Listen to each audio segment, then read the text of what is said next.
സോളം അവരവിടെ സ്പെൻഡ് ചെയ്തു കേട്ടോ. അത്ര വലിയ ആഴമൊന്നുമില്ല. അതുകൊണ്ട് തന്നെ മീനുകളെ കണ്ടപ്പോൾ അവരങ്ങനെ കുറച്ച് നേരം അങ്ങ് നോക്കി നിന്നു.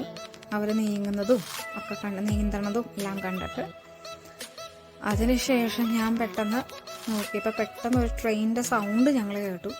അപ്പോഴാണ് ഞങ്ങൾ ശ്രദ്ധിച്ചത് വേറൊരു ഈ സ്ഥലത്തെ ആകർഷിക്കുന്ന ഒരു കാര്യം. പെട്ടെന്ന് അതിൻ്റെ ഓപ്പോസിറ്റ് സൈഡിൽ ഒരു ട്രെയിൻ, അതായത് പണ്ടത്തെ രീതിയിലുള്ള പണ്ടത്തെ രീതിയിലുള്ള ട്രെയിൻ അവിടെ ഉണ്ടാക്കി വെച്ചിട്ടുണ്ടായിരുന്നു. അപ്പോൾ 2 ട്രെയിനും അങ്ങോട്ടും ഇങ്ങോട്ടും പാസ് ചെയ്യുന്നുണ്ട്.